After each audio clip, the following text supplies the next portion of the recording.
doing compromises after compromises after compromises, where do you stop?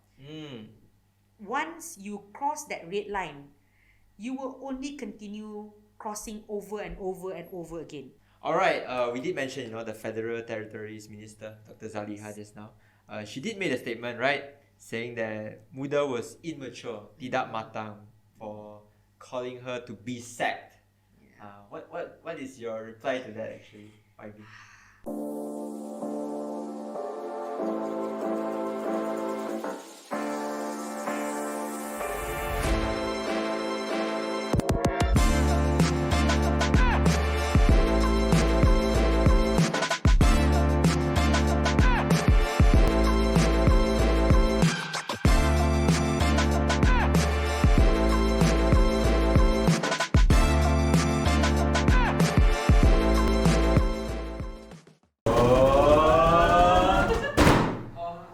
Welcome back to IDK Podcast. I'm Jason. And I'm Hasha. Today we have a very special guest, YB Amira.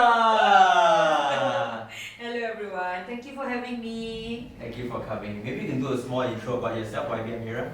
Hello everyone, my name is Amira Aisya Aziz, or you can call me Amira. I am currently the Acting President of Malaysian United Democratic Alliance, or MUDA, as well as the State Legislative Assembly woman for Puteri Wangsa. I also have my own NGO that we call Women in Power, and I'm super excited to be here with you guys today. That's great. Let's dive right into the topic. Woo! Alright.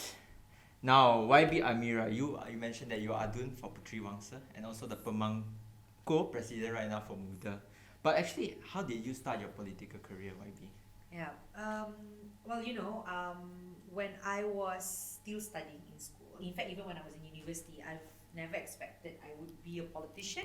I know a lot of people say that, and people will be like, oh, I'm sure you always wanted to be. But no, really. I came from a family who isn't political even. I don't have any politicians in my family. I was raised in a squatter area, Kawasan Setinggan, by a single mother.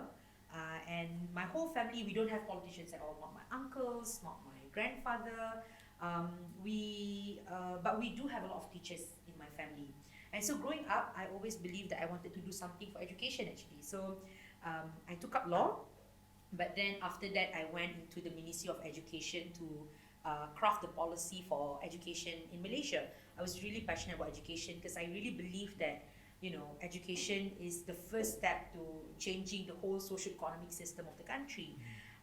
But then, when I was in policy making, I realized that regardless of how beautiful things are being done or being, made on paper, but really at the end of the day, it takes political will for you to push a certain policy, and that policy is made in the parliament, or in a state level, is made in the State Legislative Assembly.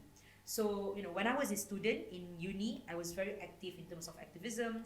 I went through a lot of road tour. I went through a lot of protests, simply because I've always been passionate about nation building. But I think my calling to politics was during Langkah Sheraton.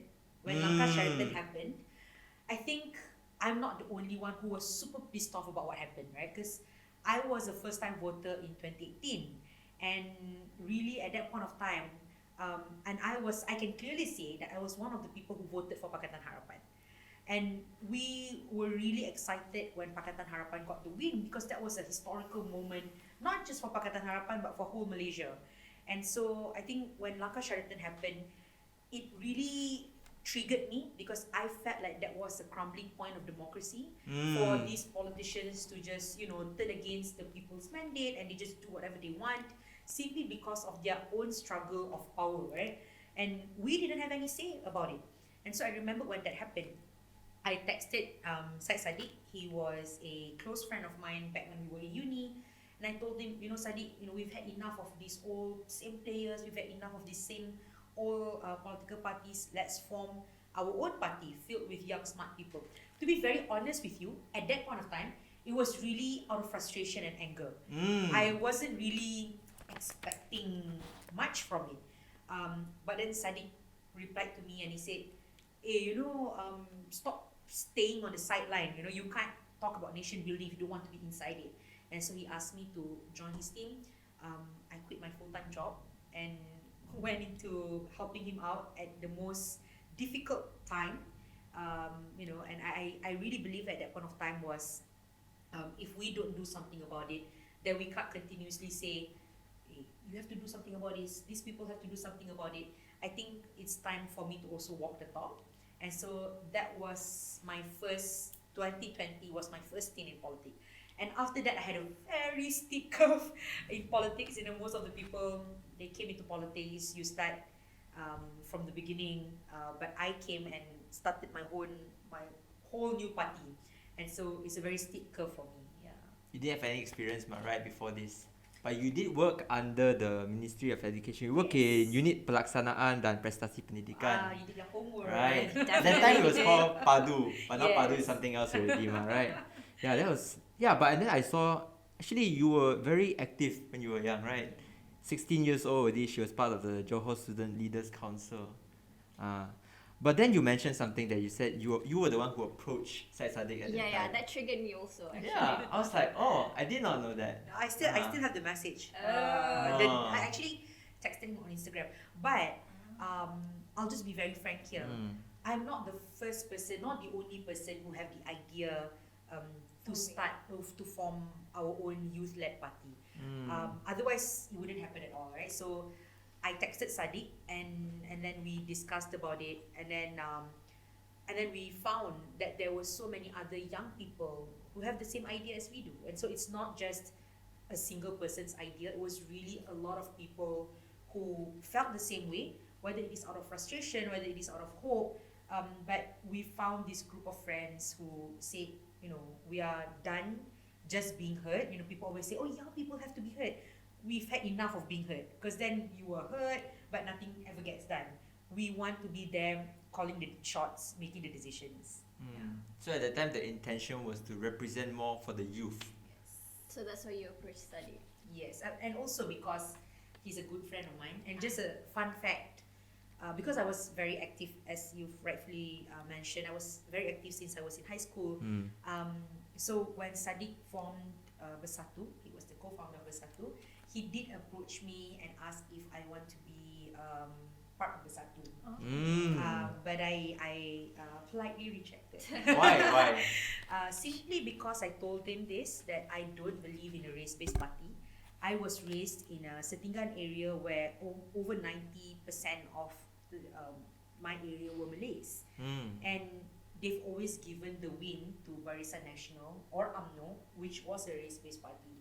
And if race-based party really champions for that race, then why are my communities still stuck in the same position that they were for so many decades? So I told him I don't believe in race-based party. But Saddiq, he was very optimistic.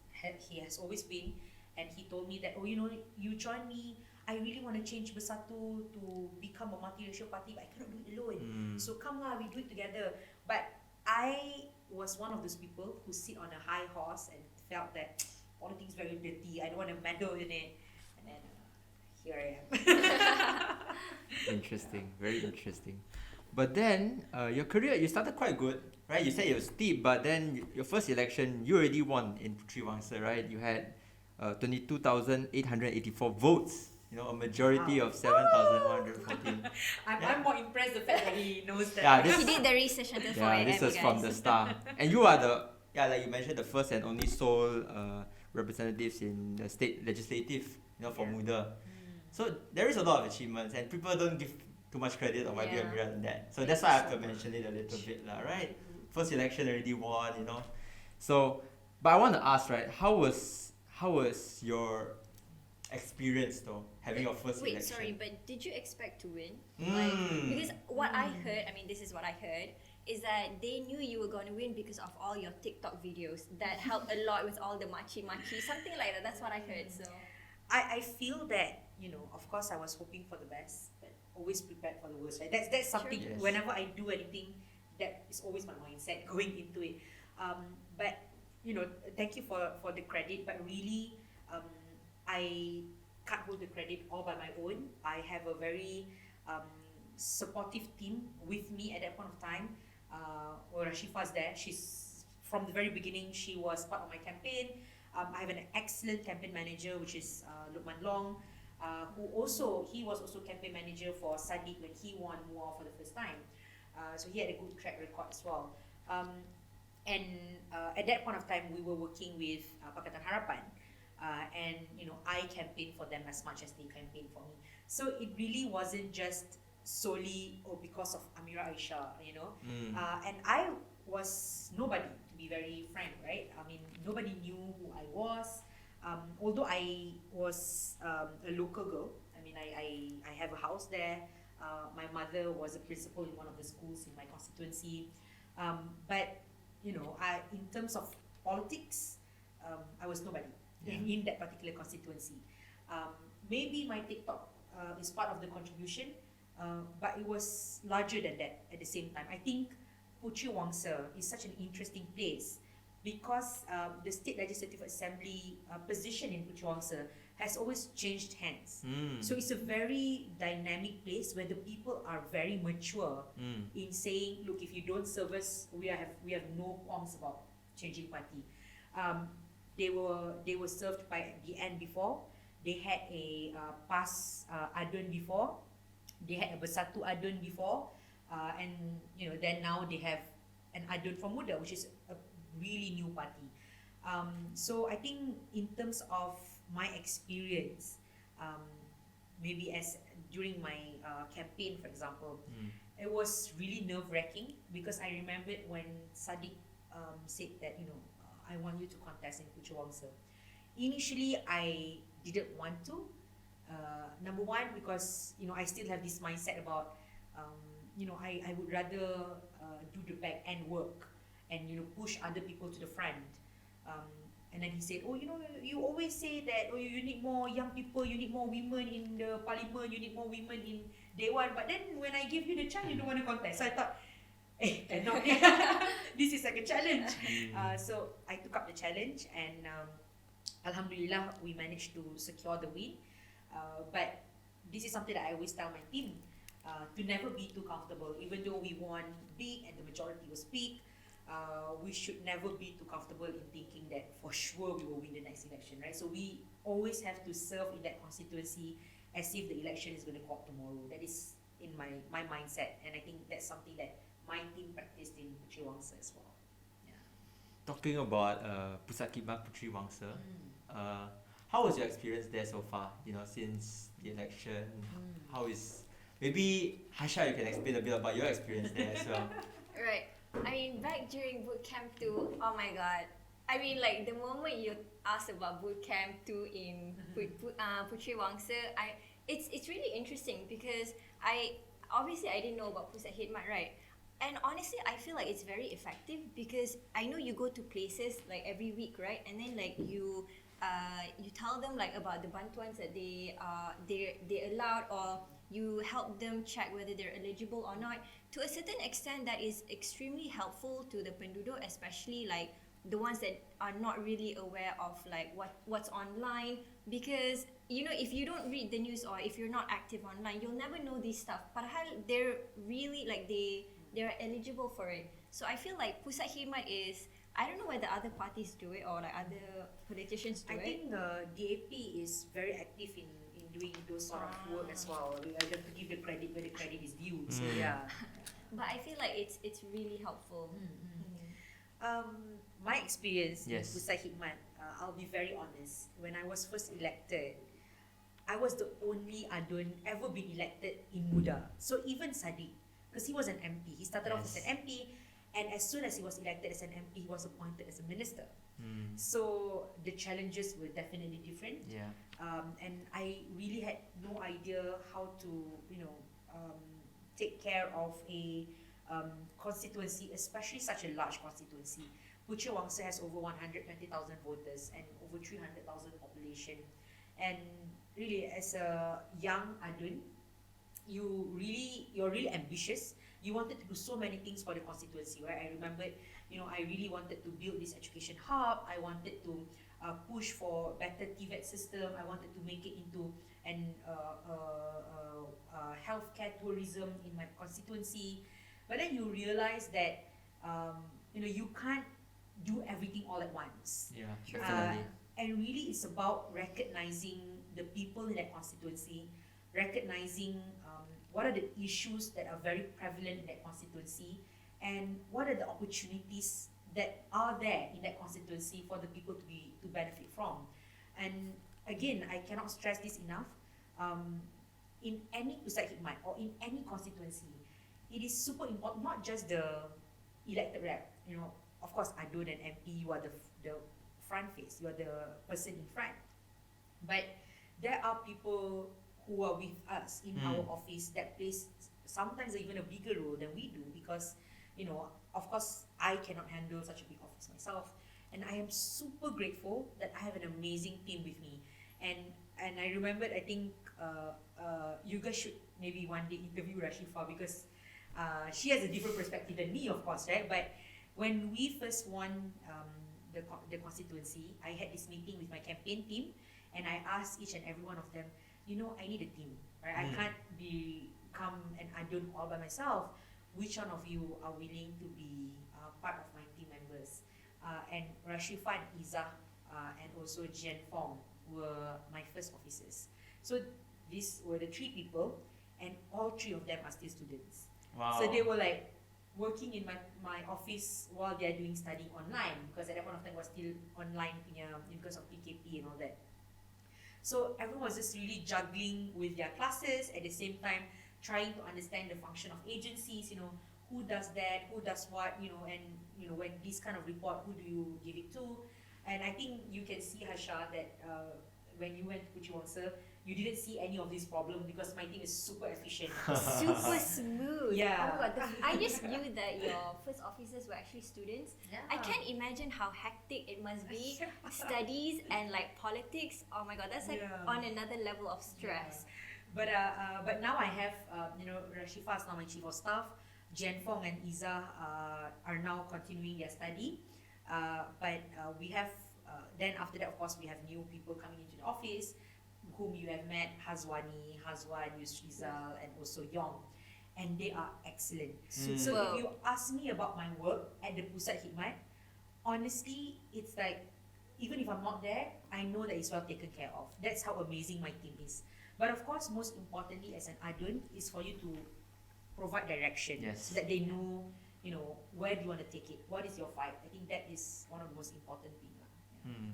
Sounds like you have a really reliable team. Oh my god, legit. Like I've met some of them, and as an outsider, I feel like, wow, you are so lucky to have such amazing team, because I mean, it affects it affects the environment and whatnot. So I mean, and I think one of the things that I'm super grateful about is as well, I think I put a lot of emphasis to my team to not mix between Pusat Khidmat punya kerja with politics. So never once, if someone came and we know that this person is from Barisan Nasional ke, from PKR ke, from PAS ke, from Satu ke, we don't treat them differently, right? When you come to Pusat Khidmat, take off your political hat and you serve as people, as you serve the people regardless where they are that's from. good. Yeah, that's really mature. Talking about that, I don't really get much chance to interview a woman politician, especially how the political environment is male dominated, right?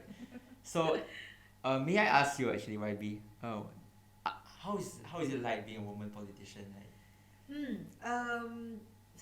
It's not without its challenges, right? I think I've said this over and over again. Politics is such a gentleman's club. Yep. Yeah. You only have 10% of women in Malaysian politics, and that's super low.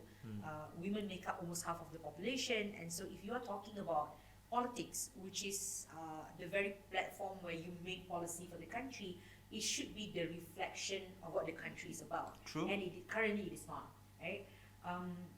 And it is especially challenging, and this is not just in politics. I'm sure the ladies here, you can testify to it.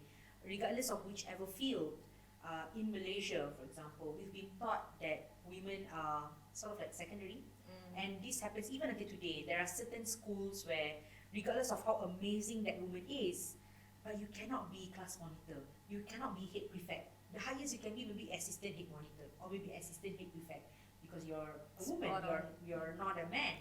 I think this is something that happens not just in politics but everywhere else in Malaysia. When I was in legal fraternity, I experienced that, and of course, the effect was double, triple in politics. When people scrutinize male politicians, they look at what they are saying. They look at, what this male politician is fighting about, the policies that they're talking about. But when they look at female politicians, they look at what you're wearing, they look at how you look like. For example, right, as you guys realize that when I first seated here, I asked how I look like, simply because People I've are had gonna so judge. many times that people are going to judge. Not that I, care so much about them judging, but sometimes it takes away from the important things that you are saying. Because you are saying a lot of important things, but what they are looking at is, Your appearance. wow, why you are wearing the same clothes over and over again? And I've gotten that before. I've had that comment. Wah, this YB tak ada baju lain ke? Pakai baju yang sama je, You don't ask that. Hello, Syed Saddiq wears the same white shirt and blue shirt every day, but nobody questions that. And nobody should, right? It's not a matter of contention. But why is it different for women? On top of that, of course, you have all the body shaming comments, sexual harassment comments. I've I have people telling me to commit suicide so many times, and I think these challenges hinder a lot of women, especially young women, from coming into politics, because it's such a brutal space for women.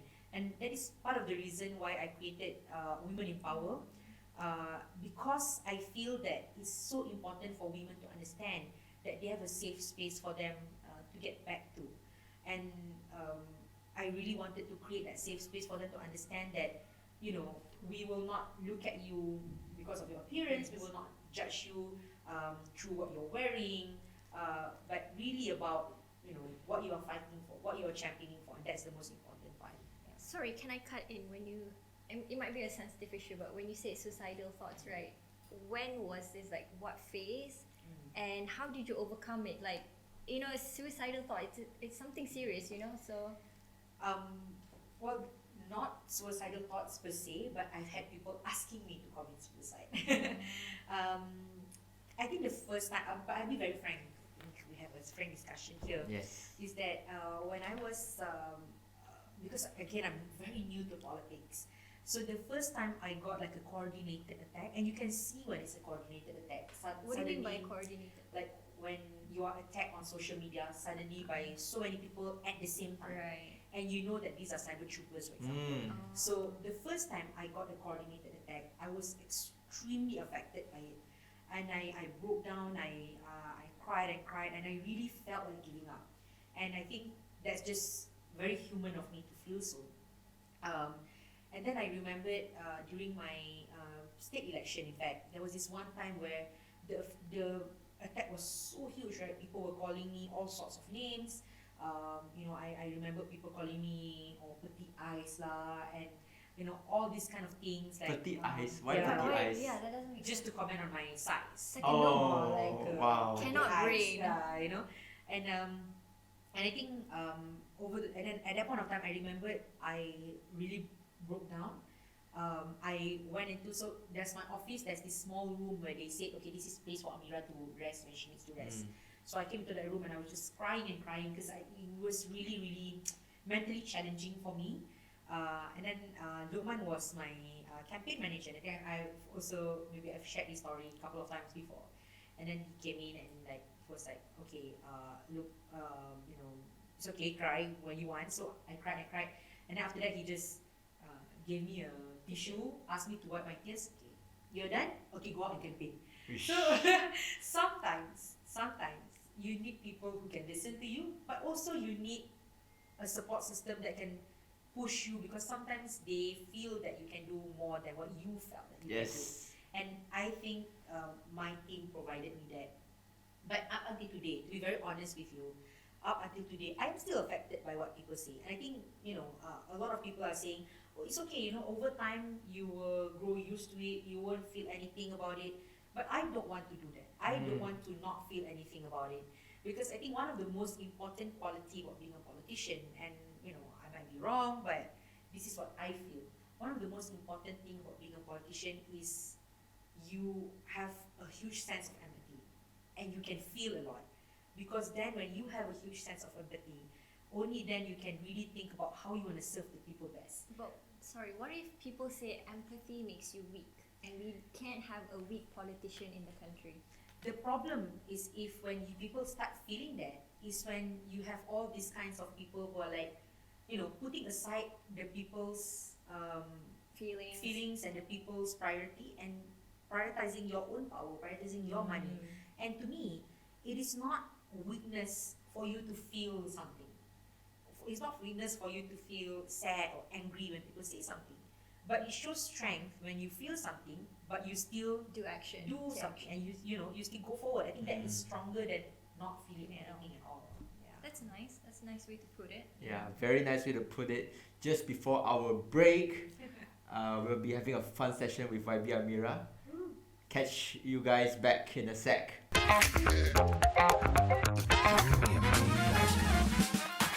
Welcome back, everyone. Okay, now we are in the second half. The more spicy questions will come up, right? YB, let's talk about something you already get a lot, but maybe you can emphasize more, right? MUDA always position itself as the third force, right? But I want to ask, right, since you mentioned, we only have one seat, right? YB Syed Saddiq, and you guys have also pulled out from the unity government. How can actually MUDA be a force to be reckoned with if, like, people say like, oh, you just have one seat. How are you influential in any way? Sorry, but before that, can you explain what is the third force for those that don't that is also very... Okay, so I'll go to what Hasha mentioned first, and I'll go to Jason.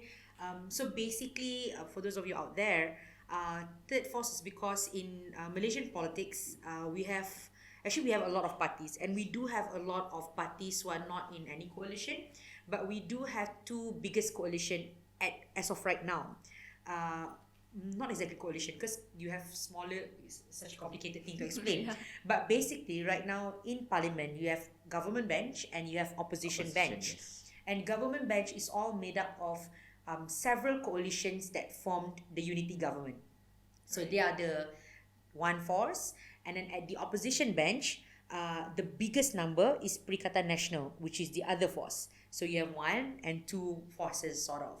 And then MUDA used to be with the unity government, and then we've decided to pull our support from the unity government because we believe that our principles are no longer aligned, and we're very unhappy about their decision with Datuk Sri Zahid Hamidi's case.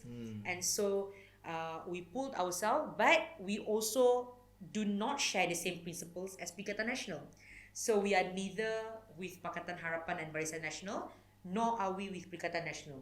So that is why we are considered as the third force, because we are all alone there.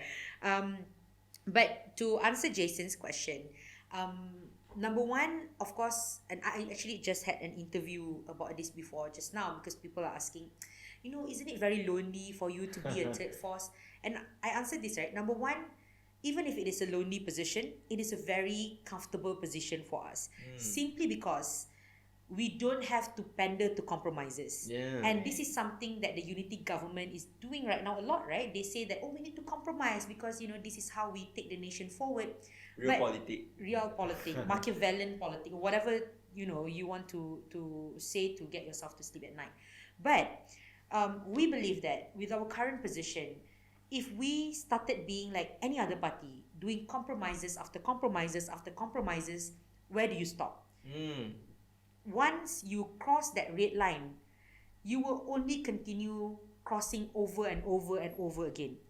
I believe that, of course, politics is about winning election. You cannot deny that. If you don't think about winning election, if you don't think about being the government at all, then you might as well just form an NGO. That's what people are saying. Of course, we form a political party because we do envision ourselves being the government one day to make impactful changes for the country. But that is not at the cost of abandoning all our principles, and most importantly, not at the cost of going against what we have promised to the people. So I think that to us is the most important part about MUDA, because if we do that, then we're just the same as any other party. And if we do that, then why on earth do we form a political party in the first place? We Yeah. should have just joined the other parties and just be like the rest of them. Is it difficult to be a third force? It is. I will not lie. It is not the easiest thing to do. In fact, I remembered when we discussed about being a third force, a lot of people were asking me and Saddiq first because we are the elected rep, and they were like, "But are you guys okay? You might not receive peruntukan anymore." And thankfully, I still receive peruntukan from the state government, but my extra peruntukan from the federal government was pulled out. Syed Saddiq didn't receive any peruntukan at all from the federal government. Interesting. Now, the point is that when this whole thing happened, right, we are ready with the repercussions.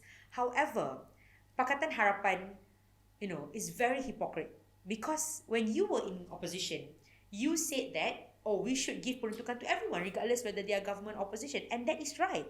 Because when you don't give peruntukan to me or to Saddiq, we are not the ones who suffer. The ones who suffer People. are our people. Yeah.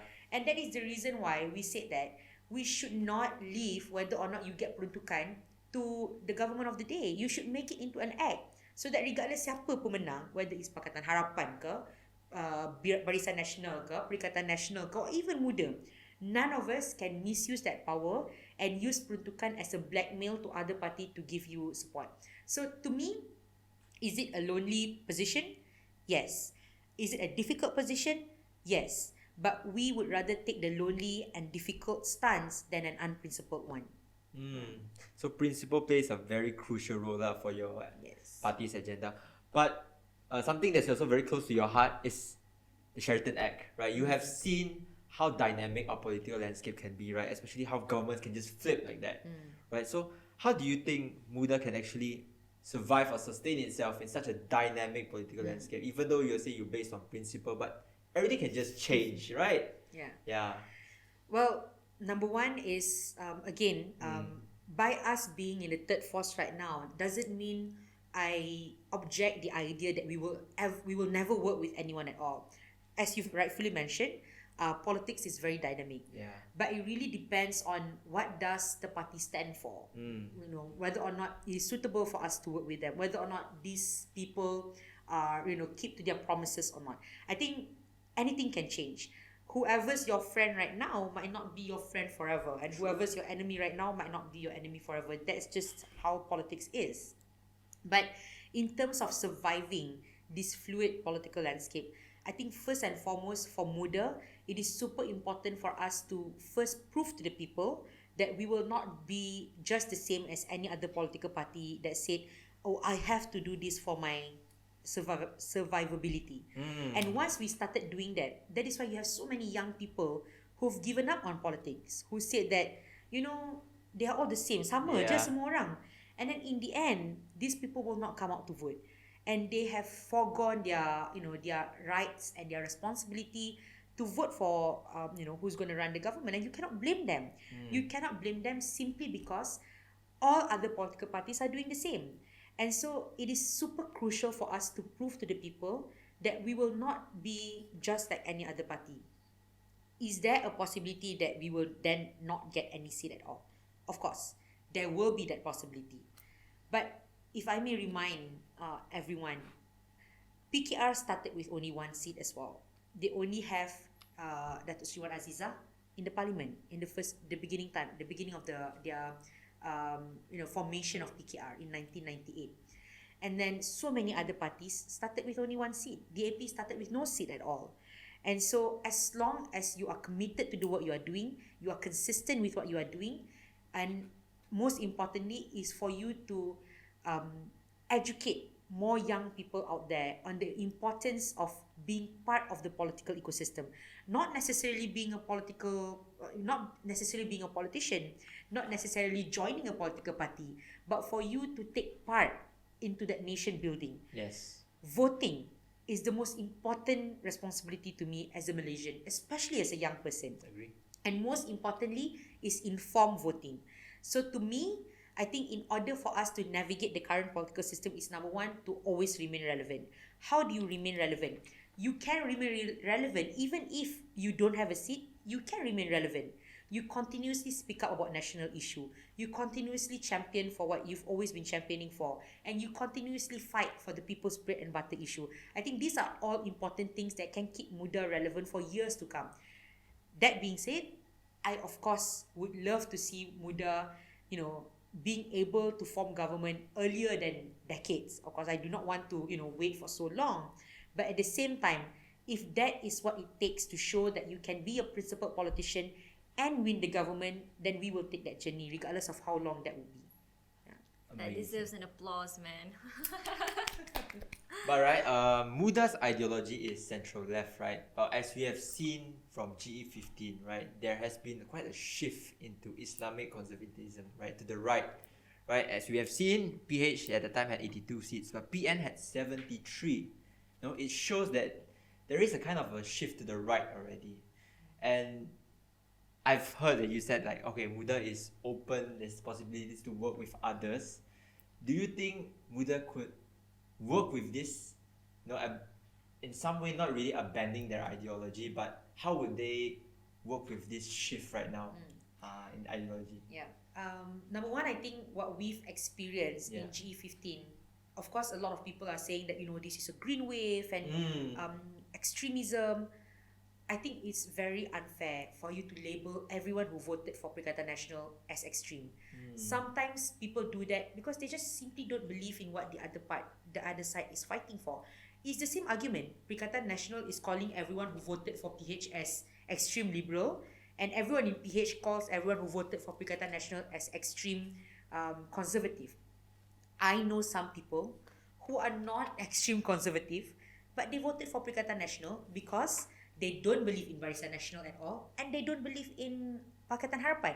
And so that is their option. And that's the reason why MUDA wants to provide another avenue for those who are the fence-sitters. Now, to answer your question, at this current point, will we ever be able to work with Perikatan Nasional? At this point, while they are, going with their extreme ideology, we can't. Simply because MUDA is built on the foundation that Malaysia is for all of Malaysians, regardless of your race, regardless of your religion.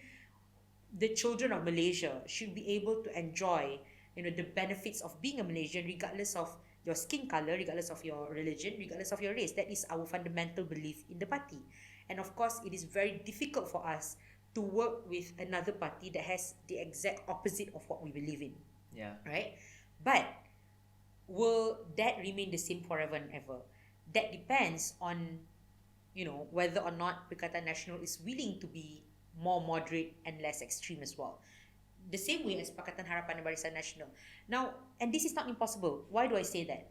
Because before GE14, PAS was working with DAP. And, people would often consider that DAP and PAS are like the extreme opposite of one another. But they could set aside their differences and work together. Because, at that point of time, DAP said, we'll be able to work with PAS if PAS is more moderate, PAS became more moderate. But really, it's about, joining hands. We call it like, in politics, we call it like the golden handshake. Once you have that golden handshake, you set aside all other differences and you work together. But in terms of ideology, I think we put a lot of importance on ensuring that we respect the fundamental of Malaysia, which is multiracialism.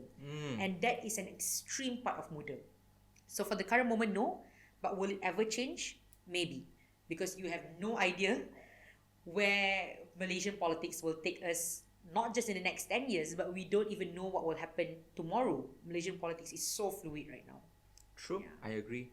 And yeah, you mentioned a very good point as we can see like Terengganu, right? It's like a swing state. Basically, when BN could not serve them, they literally swing to PAS already. Yeah.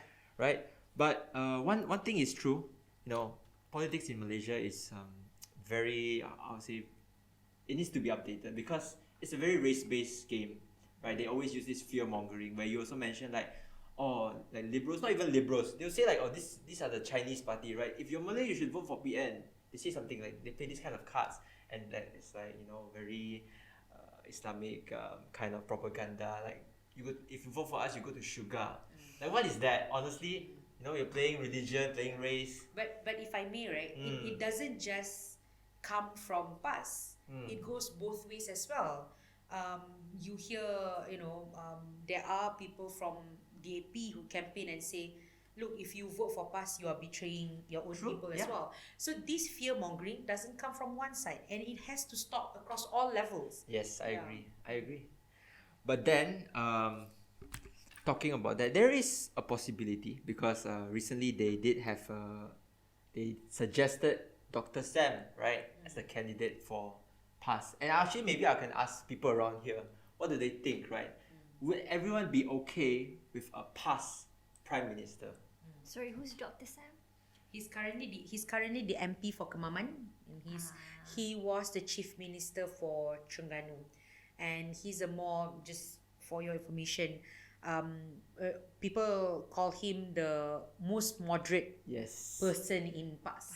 And Trying in to- Terengganu, a lot of the non-Malays and non-Muslims prefer him over any other politician. Oh. Yeah. Because this is a question I think most people, because PAS recently has this ideology of very extremism. But then when they tried to pull this Dr. Sam card, everyone was kind of like, are they trying to shift? Trying to get also non-Malays to side with them, Yeah. you know? I think regardless of whatever party, right? Yes. Be it a multiracial party like MUDA or a race-based party, we all need to recognize the fact that Malaysia is a multiracial country, Yes. and you cannot form government all by yourself if you're only serving a particular race. That it just simply doesn't work in Malaysia, right? And so I think PAS doesn't just tiba-tiba today they recognize that. They've always recognized it. That is the reason why they've been working with other parties who are multiracial in nature, like DAP for example, or PKR once upon a time. But I think the idea of bringing forth Dr. Sam into the picture shows that they have become more serious into showing that PAS is ready to lead Yes. the federal government, and we don't want to depend on any other party anymore for a prime minister candidate. We want the prime minister candidate to come from us. Yes. And I'll be very frank here. Many people do not like Sanusi. But Sanusi is also a more moderate version of someone in PAS. Not in terms of race. In terms of race, you can see that he's a little bit, extreme. But religion-wise, he's not exactly an ulama. He's not exactly an ustaz. And I would say that whether or not Malaysia is ready to have a prime minister coming from a party like PAS, for example, it really depends on how do they take the direction of the party in GE16. Yes. Are they willing to be more moderate? Are they willing to, say that, Malaysia is for everyone? But I'll be very honest here. The problem with Malaysia is not just with PAS. PAS is like a symptom of a sort, right? The really underlying part is the fact that we have been fear-mongered among ourselves for so long that it's really difficult for you to imagine. Just for Harsha and Jason lah, can you imagine one day you will have a Chinese or even an Indian prime minister in Malaysia? Hard to say. Yeah, Hard to say, right? Hard to even Yeah, imagine. because we've been told for so long that we cannot. But there's nothing in the federal constitution that says we cannot. And I think, and I remember this is something that I often say, the moment which I really realized that I have this one friend, and he's just sharing a story. He's an Indian guy, and he's excellent. He's just like, he's amazing. He's very outspoken. He is excellent in everything he does. But he told me when he was in sekolah rendah, when he was in primary school, the teacher asked everyone, "What do you want to be when you grow up?" And then he said, I want to be a prime minister. And the class and the teacher laughed at him. And the teacher said, "Oh, you can never be prime minister. You're not a Malay Muslim, And that kind of mindset exists in, at such a young age that really shape how you see the world. And so you realize, there are many things that I cannot be in this country simply because I was born Indian. I was born as a non-Malay. And it's really unfair because it's a birth lottery. It's not something that you choose. You can't choose, you can't choose to be born as a Malay as much as I can't choose to be born as a Chinese. We are just, it's a birth lottery, right? And so I believe it is so important for us to begin at a very young age. Not just, once you are already at that political stage, it's just a whole different game, right? Yeah. Really, it's about struggle of power. Sometimes you will say anything in order for you to get to that point of power.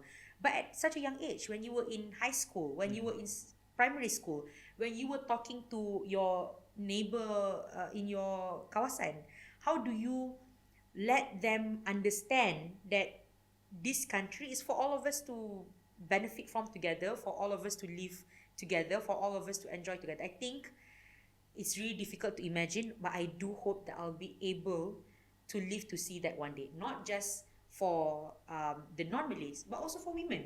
Because people don't think that women can be prime minister in the country. Yeah. Let's go. All right. So the culture mostly is the root cause that we need to change, right? The Because it's been mindset that's embedded. embedded. Right. Now let's pull out a very old root, right? Najib Razak. Okay, Najib Razak. His pardon, right? Actually, I think a lot of people don't really understand the procedure. Like, how does the pardon work? Because there's a lot of rumors saying like, oh, this is the YDPA's decision, we should not challenge it. But people don't know that there's a pardon board. And then our pardon board actually also has government representatives in it. Right? So maybe YB, you can explain a little bit more for people to understand what is actually the procedure of this. Okay, so basically, when it comes to cases, it is not just a political or high-profile case. Any case at all in Malaysia, once it has reached the final stage of appeal, if it begins in magistrate court, the final stage of appeal will end at the High Court. If it begins in High Court, the final stage of appeal will end in Federal Court. Once you've reached that final stage of appeal and you are convicted, the only way for you to be let off is if you receive a pardon. The pardon has to come from the king of the day under the advice of the pardon board. So you have this pardons board. Now, who makes up this pardons board? There are 3 people appointed by the king. Now, we don't know who these 3 people are. In the constitution, it states that you don't have to reveal. The king doesn't have to reveal who these 3 people in the pardons board are. And then you will have one, the minister of the particular state. For example, Najib Razak's case, because it was decided in Kuala Lumpur. And so the minister of that place is Menteri Wilayah, which is Dr. Zaliha. And the other one is AG. Yes. Right? Now, why do we say MUDA? Why do we say that the unity government, that kerajaan, has the responsibility to answer? Because number one, of course, Dr. Zaliha is appointed by the government, right? He's the minister. Number 2 is the AG. The AG is appointed by Prime Minister's office. So Dato Sri Anwar Ibrahim cannot run away from it.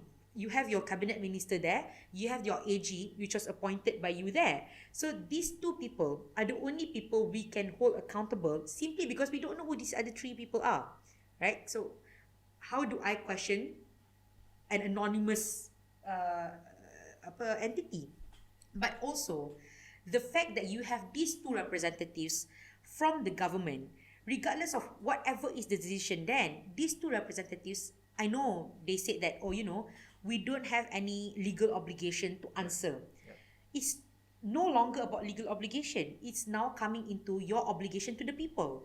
And it's not just to your supporters. I know some people are saying that you have to explain to your supporters. No, you have to explain to everyone. Because this is a high-profile case. And it is not just a small case, right? This case got us into, all kinds of news globally. And it really, until today, we are experiencing the effect of 1MDB.